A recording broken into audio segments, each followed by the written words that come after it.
మనం ఈరోజు స్వేచ్ఛగా ఊపిరి పీలుస్తూ, మనకు నచ్చినట్లు మాట్లాడుకుంటూ, మన ఇష్టమైన జీవితాన్ని గడుపుతున్నామంటే, దాని వెనుక ఎందరో మహానుభావుల త్యాగం దాగి ఉంది. సరిహద్దుల్లో తుపాకీ పట్టుకొని పోరాడిన సైనికులే కాదు, ఎవరికీ తెలియకుండా తమ పేరు, తమ కుటుంబం, తమ మతం, చివరికి తమ సొంత గుర్తింపునే త్యాగం చేసి, దేశం కోసం నీడలా జీవించిన రహస్య వీరులు కూడా ఉన్నారు. వారి గురించి చరిత్ర పుస్తకాల్లో పెద్దగా కనిపించదు, వార్తల్లో వినిపించదు. కానీ వారు చేసిన త్యాగాల వల్లే ఈరోజు మనం ప్రశాంతంగా జీవిస్తున్నాం. అలాంటి అజ్ఞాత వీరుల్లో, భారతదేశ చరిత్రలో అత్యంత సాహసోపేతమైన గూఢాచారుల్లో ఒకరిగా గుర్తింపు పొందిన వ్యక్తి రవీందర్ కౌశిక్. ప్రపంచానికి ఆయన పేరు పెద్దగా తెలియకపోయినా భారత గూఢాచారి చరిత్రలో మాత్రం బ్లాక్ టైగర్గా చిరస్థాయిగా నిలిచిపోయాడు.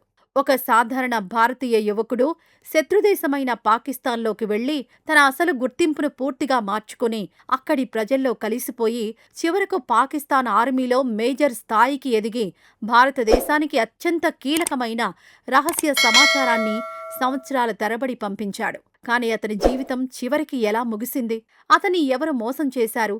ఎందుకు పట్టుబడ్డాడు? పట్టుబడిన తర్వాత అతను ఎదుర్కొన్న చిత్రహింసలు ఎంత భయంకరంగా ఉన్నాయి? అతను చివరి వరకు దేశ రహస్యాలను ఎలా కాపాడుకున్నాడు? అతను నిజంగానే భారత ప్రభుత్వం కోసం త్యాగం చేసిన మరిచిపోయిన వీరుడా?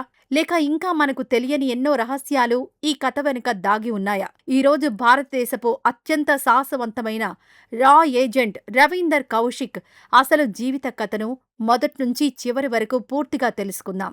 రవీందర్ కౌశిక్ 1982 ఏప్రిల్ 11న రాజస్థాన్లోని శ్రీగంగానగర్లో ఒక సాధారణ మధ్యతరగతి కుటుంబంలో జన్మించాడు. ఆయన తండ్రి భారత వైమానిక దళంలో ఉద్యోగిగా పనిచేసేవారు.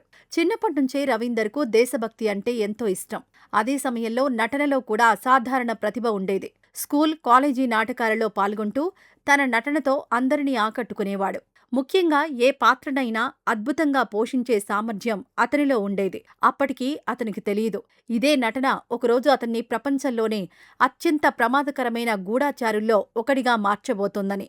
1970ల ప్రారంభకాలం. భారత్, పాకిస్తాన్ మధ్య ఉద్రిక్తతలు ఇంకా తగ్గలేదు. 1971 యుద్ధంలో భారత్ విజయం సాధించినప్పటికీ పాకిస్తాన్ మళ్లీ ప్రతీకారం తీర్చుకునేందుకు రహస్యంగా సిద్ధమవుతోందనే సమాచారం భారత ఇంటెలిజెన్స్కు వస్తూనే ఉండేది. అలాంటి సమయంలో శత్రుదేశంలోకి వెళ్లి సంవత్సరాల తరబడి ఎలాంటి అనుమానం రాకుండా జీవించగలిగే వ్యక్తులు రాకు అత్యవసరంగా అవసరమయ్యారు. కానీ అలాంటి పని చేయడానికి ఎవరూ సులభంగా ముందుకు రారు. ఎందుకంటే ఒకసారి ఆ దేశంలోకి వెళ్ళాక తిరిగి రావడం దాదాపు అసాధ్యం.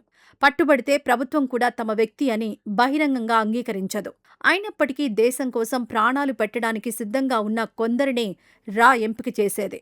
ఒకరోజు కాలేజీలో జరిగిన నాటక ప్రదర్శనలో రవీందర్ నటనను కొందరు రహస్య అధికారులు గమనించారు. ప్రేక్షకులకు అది సాధారణ నాటకమే. కానీ ఆ అధికారులకు మాత్రం రవీందర్లో ఒక అసాధారణ ప్రతిభ కనిపించింది. కొద్ది రోజుల తర్వాత అతన్ని రహస్యంగా సంప్రదించారు. మొదట సాధారణ సంభాషణతో మొదలైన ఆ సమావేశం చివరకు అతని జీవితాన్నే మార్చేసింది. దేశం కోసం అత్యంత ప్రమాదకరమైన బాధ్యతను స్వీకరించడానికి సిద్ధమా అని అడిగినప్పుడు ఎక్కువ ఆలోచించకుండా రవీందర్ అంగీకరించాడు. రాలో చేరిన తర్వాత రవీందర్ కౌశిక్ దాదాపు 2 ఏళ్ల పాటు అత్యంత రహస్య శిక్షణ పొందాడు. ఇది సాధారణ సైనిక శిక్షణ కాదు, ఒక కొత్త మనిషిని తయారుచేసే ప్రక్రియ. ముందుగా అతనికి ఉర్దూ భాషను స్థానిక పాకిస్తానీలా మాట్లాడడం నేర్పించారు. పంజాబీ యాసలో మాట్లాడే విధానం కూడా నేర్పించారు. ఇస్లాం మతానికి సంబంధించిన ప్రతి ఆచారం, నమాజ్ చేసే విధానం, ఖురాన్లోని ముఖ్యమైన భాగాలు, ముస్లింల దైనందిన జీవన శైలి, పండుగలు, సంప్రదాయాలు, ఇలా ప్రతి చిన్న విషయాన్ని పూర్తిగా నేర్పించారు. ఒకవేళ ఎవరైనా అనుమానం వ్యక్తం చేస్తే వెంటనే సమాధానం చెప్పగలిగేంత స్థాయిలో అతన్ని సిద్ధం చేశారు. ఈ శిక్షణ పూర్తయ్యే సమయానికి రవీందర్ కౌశిక్ అనే వ్యక్తి దాదాపు కనుమరుగయ్యాడు. అతని స్థానంలో ఒక కొత్త వ్యక్తి పుట్టుకొచ్చాడు. ఆ కొత్త వ్యక్తి పేరు నబీ అహ్మద్ షాకిర్. 1975లో పాకిస్తాన్లోకి ప్రవేశించిన తర్వాత రవీందర్ కౌశిక్ అసలు మిషన్ ప్రారంభమైంది. అప్పటికే ఆయన పేరు నబీ అహ్మద్ షాకిర్గా మారిపోయింది. తనపై ఎలాంటి అనుమానం రాకుండా ముందుగా కరాచీ యూనివర్సిటీలో LLB చదివినట్లు పలు విశ్వసనీయ కథనాలు పేర్కొంటాయి. అక్కడి భాష, సంస్కృతి, జీవన విధానాన్ని పూర్తిగా అలవాటు చేసుకున్న తర్వాత పాకిస్తాన్ ఆర్మీలో చేరేందుకు దరఖాస్తు చేసుకున్నాడు. కఠినమైన పరీక్షలు, వైద్య పరీక్షలు, బ్యాక్‌గ్రౌండ్ వెరిఫికేషన్ వంటి అన్ని దశలను విజయవంతంగా పూర్తి చేసి పాకిస్తాన్ సైన్యంలో అధికారిగా ఎంపికయ్యాడు. శత్రుదేశ సైన్యంలోకి ఒక భారతీయుడు అధికారికంగా ప్రవేశించడం అనేది అప్పట్లో అసాధ్యంగా భావించిన విషయం. కానీ రవీందర్ తన తెలివితేటలు, క్రమశిక్షణ, అసాధారణ నటన ప్రతిభతో అందరి నమ్మకాన్ని గెలుచుకున్నాడు. కొద్ది సంవత్సరాల్లోనే ఆయన పదోన్నతులు పొందుతూ మేజర్ స్థాయికి చేరుకున్నాడు. పాకిస్తాన్ ఆర్మీలో కీలకమైన బాధ్యతలు నిర్వర్తిస్తూ రవీందర్ కౌశిక్ అత్యంత విలువైన సైనిక సమాచారాన్ని భారతదేశంలోని రాకు చేరవేసేవాడని పలు కథనాలు చెబుతున్నాయి. 1979 నుంచి 1983 వరకు పాకిస్తాన్ సైనిక కదలికలు, సరిహద్దు ప్రాంతాల్లో జరుగుతున్న మార్పులు, వ్యూహాత్మక ప్రణాళికలకు సంబంధించిన కీలక సమాచారం భారత ఇంటెలిజెన్స్కు అందిందని మాజీ అధికారులు, రచయితలు ప్రస్తావించారు.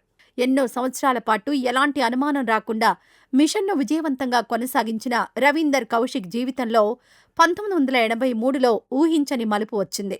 భారతదేశం నుంచి పంపిన మరో గూఢచారి ఇనాయత్ మసీహ్ పాకిస్తాన్ సరిహద్దులోనే పట్టుబడ్డాడు. వెంటనే పాకిస్తాన్ అధికారులు రవీందర్ను అరెస్ట్ చేశారు. మొదట ఆయన తన అసలు గుర్తింపును ఒప్పుకోలేదు. కానీ దీర్ఘకాల విచారణ తర్వాత ఆయన భారతీయ గూఢచారి అని పాకిస్తాన్ అధికారులు నిర్ధారించుకున్నారు. అరెస్ట్ అయిన తర్వాత రవీందర్ కౌశిక్పై తీవ్రమైన విచారణలు జరిగాయి. 16 సంవత్సరాలు ఇండియా రహస్యాలు చెప్పమని రవీందర్ కౌశిక్ను తీవ్రంగా హింసించారు. చేతులకు, కాళ్లకు ఉన్న గోళ్లను తీసివేసి రక్తాలొచ్చే విధంగా సూదులతో గుచ్చుతూ నోట్లో ఉన్న పళ్లను రాతితో పగులగొట్టారు. శరీరంలోని సున్నిత భాగాలలో చిన్నపాటి ఇనుప శూలాలను గుచ్చి నరకం చూపించారు. ఆయన మల విసర్జనాన్ని ఆయన చేతే బలవంతంగా తినిపించినప్పటికీ గొప్ప దేశభక్తుడైన ఈ వీరుడు దేశానికి సంబంధించిన ఒక్క రహస్యం కూడా బయటపెట్టలేదట. తనను మన భారత ప్రభుత్వం ఎప్పటికైనా కాపాడుతుందని ఎదురుచూశాడు. రవీందర్ కౌశిక్ ఆరోగ్యం క్రమంగా క్షీణించింది. క్షయవ్యాధి, గుండె సంబంధిత సమస్యలు, సరైన వైద్య సదుపాయాలు లేకపోవడం వల్ల ఆయన పరిస్థితి మరింత విషమించింది. ఎక్కువ విశ్వసనీయ సమాచారం ప్రకారం 2001 నవంబర్లో పాకిస్తాన్లోని జైలులోనే ఆయన మరణించారు. దేశం కోసం తన యవ్వనాన్ని, తన కుటుంబాన్ని, చివరికి తన ప్రాణాలను కూడా అర్పించిన ఆ వీరుడు స్వదేశీ మట్టిని చివరిసారైనా చూడలేకపోయాడు. రవీందర్ కౌశిక్ సేవలకు గుర్తింపుగా ఆయనకు బ్లాక్ టైగర్ అనే బిరుదు లభించింది. ఈ బిరుదును స్వయంగా అప్పటి ప్రైమ్ మినిస్టర్గా ఉన్న ఇందిరాగాంధీ ఇచ్చారు. భారతదేశానికి అమూల్యమైన సమాచారాన్ని అందించిన గూఢచారిగా ఆయన బ్లాక్ టైగర్ పేరుతో చిరస్థాయిగా గుర్తింపు పొందారు. ఒక మనిషి దేశం కోసం ఎంతటి త్యాగం చేయగలడో రవీందర్ కౌశిక్ జీవితం మనకు చూపిస్తుంది. ఆయన తన పేరును మార్చుకున్నాడు, తన మతాన్ని మార్చుకున్నాడు, తన కుటుంబానికి దూరమయ్యాడు, శత్రుదేశంలో వారి మనిషిలా జీవించాడు. చివరకు అదే దేశ జైలులో ప్రాణాలు కోల్పోయాడు. కాని చివరి శ్వాస వరకు భారతదేశానికి సంబంధించిన రహస్యాలను కాపాడుకున్నాడని ఆయన గురించి వచ్చిన కథనాలు చెబుతున్నాయి. ఇలాంటి వీరుల త్యాగాల వల్లే ఈరోజు మనం సురక్షితంగా జీవిస్తున్నాం. వారి పేర్లు చరిత్ర పుస్తకాలలో పెద్దగా కనిపించకపోయినా వారు చేసిన సేవలు దేశ చరిత్రలో ఎప్పటికీ చెరగని ముద్రగా నిలిచిపోతాయి. అలాంటి అజ్ఞాత వీరులకు మనస్ఫూర్తిగా నివాళులర్పిస్తూ జై హింద్.